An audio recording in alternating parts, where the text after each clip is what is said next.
satu sentilan kecil untuk kita yang beragama dan termasuk yang mengajarkan agama, dan tidak pernah mengajak umatnya untuk membuat alat tersebut.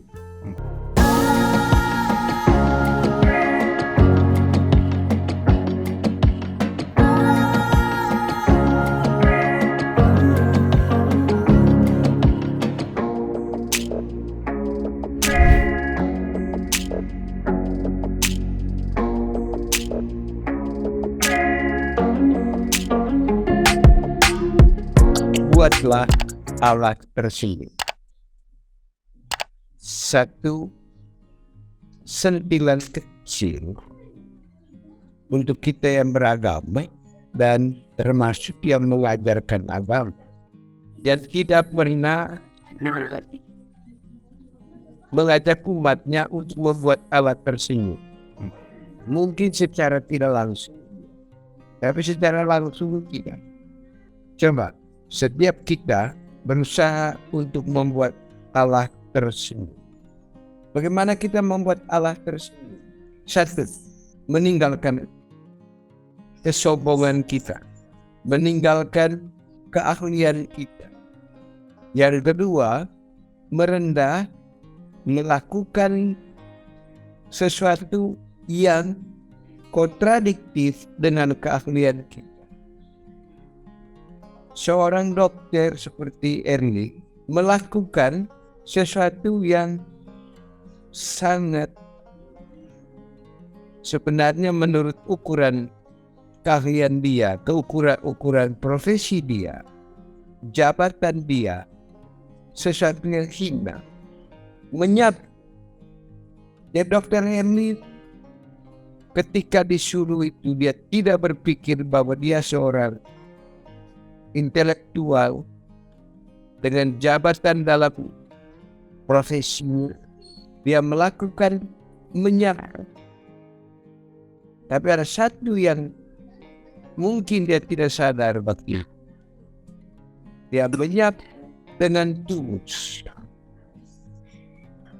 Inilah pengorbanan, meninggalkan kepapanan menurut ukuran kita, merendah di hadapan Allah.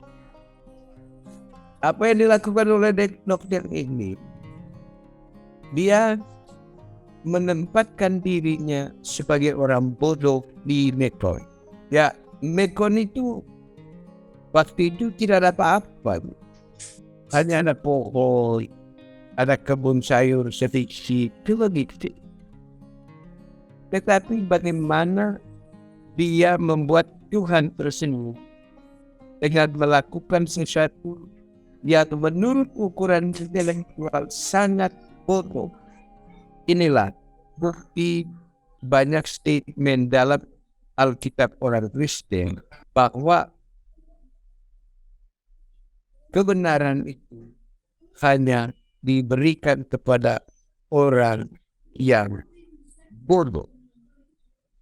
Dalam arti dia melakukan apapun yang bodoh hanya untuk membuat Allah tersenyum.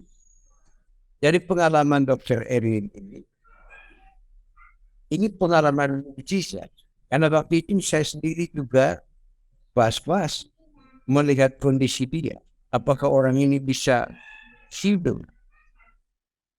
Apakah Tuhan mau menyembuhkan manusia seperti ini yang secara fisik sudah tidak mungkin?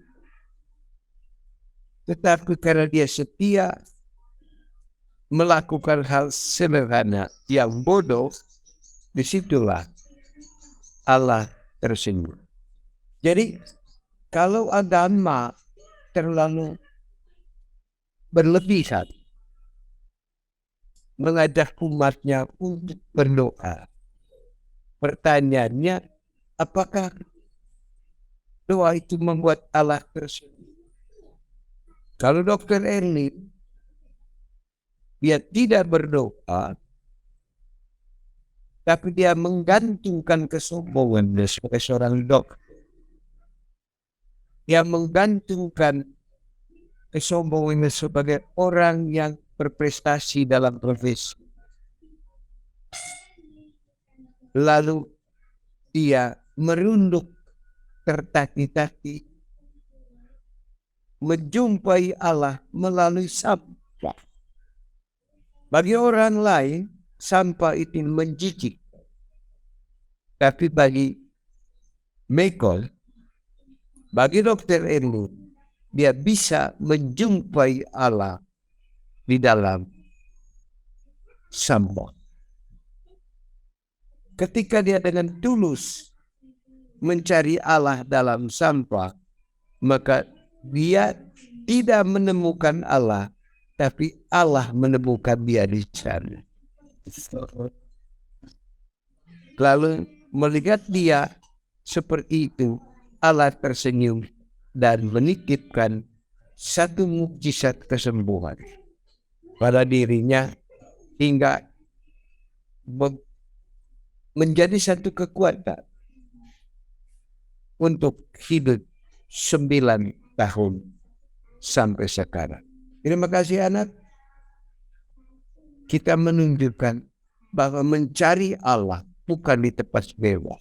Ada waktunya kita harus mencari Allah di tengah sampah. Ya, banyak orang melihat bahwa saya penimbun. Tidak. Dari dulu sampai sekarang, saya mengatakan dengan tegas, saya bukan penimbun. Saya hanya membawa kita kembali ke Allah. Dan untuk Dr. Eri, mau mengingatkan banyak orang bahwa Allah juga bisa kita jumpai di tengah sampah. Asal kita menggantungkan kesombongan kita sebagai orang hebat. Terima kasih. Selamat sore.